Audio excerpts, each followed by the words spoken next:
कल्याणमध्ये घडलेल्या याच घटनेवरनं मराठी माणूस सुद्धा आक्रमक झालेला आहे आणि मराठी एकीकरण समितीचे कार्यकर्ते मानपाडा पोलीस स्टेशनमध्ये दाखल झाले। तिथली सध्याची परिस्थिती नेमकी काय आहे आपल्याला माहिती देतील, आपल्याला अधिक सांगतील आपल्या प्रतिनिधी स्नेहा। काय चित्र दिसतंय सध्या मराठी माणूस एकवटल्याचं पाहायला मिळतंय?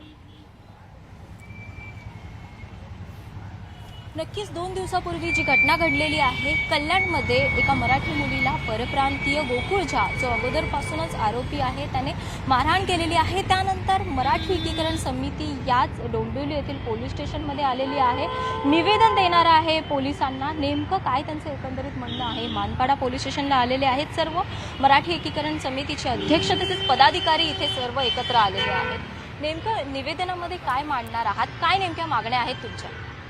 नाही, कल्याण डोंबिवलीमध्ये जी घटना पहिली घटना नाही आहे जी परप्रांतीयाकडून मराठी माणसाला मार होण्याची, ही मला वाटतं 6वी का 7वी घटना आहे। याच हद्दीमध्ये ठाणे पोलीस आयुक्तालयामध्ये मागच्या वेळेस देशमुख कुटुंबियांवर हल्ला झाला होता। त्याच्यानंतर कल्याण स्थानक परिसरामध्ये एका मराठी बांधवाला रिक्षावाल्याकडून मारहाण झाली होती। त्यानंतर एका महिला भगिनीचा एक घराच्या विषय होता।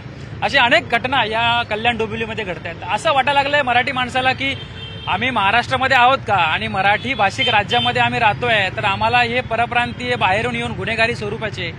आता जी घटना घडली आहे 2 दिवसापूर्वी, हा जो झा नावाचा गुंड आहे, हा याच्यावरती अनेक गुन्हे नोंद या ठिकाणी आहेत। तो एक महिला भगिनीला आमच्या मारहाण करतो आणि इतकी अमानुषपणे मारहाण करतो। मग कायद्याचं राज्य आहे की नाही? आज जर आम्ही मराठी माणसं कायदा म्हणून जर पाळत असू आणि हे उपरे येऊन जर आमच्या पोलिसांना गृहीत धरत असतील, तर कुठेतरी हे मराठी माणसं म्हणून आम्ही सहन करणार नाहीत। त्यासाठीच आम्ही पोलीस प्रशासनाला जाब विचारायला आलो आहेत। घटना परवाची रात्रीची होती।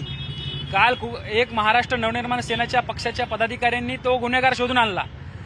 आज ज्यावेळेस आम्ही मराठी मोर्चा काढला त्यावेळेस तुम्ही आमची लोकेशन ट्रेस करून आम्हाला धरून आणता। तुम्हाला एक गुन्हेगार जो तुमच्याकडे त्याच्या नावावरती गुन्हे नोंद आहेत तो तुम्हाला 24 तास सापडत नाहीये का? आणि या महाराष्ट्राची सुसंस्कृत महाराष्ट्राची जी गत आता सध्या सुरू आहे ती का आहे, कोणामुळे आहे आणि किती दिवस हा राजकीय खेळ सुरू होणार आहे, हा प्रश्न आम्ही सरकारला विचारतच आहोत।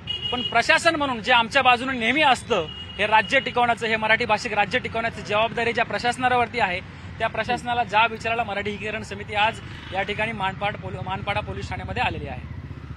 गोकुळ झा जो आहे त्याच्यावरती याच्या अगोदर देखील अनेक गुन्हे आहेत। तसंच त्यानंतर अशी देखील माहिती मिळते की 4 दिवसापूर्वीच तो सुटलेला आहे।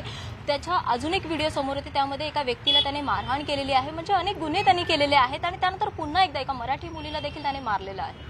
नाही, म्हणजे गुंड प्रवृत्तीचा ही जी व्यक्ती आहे झा नावाची, त्यांनी काल कदाचित त्यांचे आमचे जे महिला भगिनी त्यांचे वकील देखील सांगत होते की त्यांनी न्यायालयामध्ये देखील गोंधळ घातला। म्हणजे हा इतका माजोरडा आहे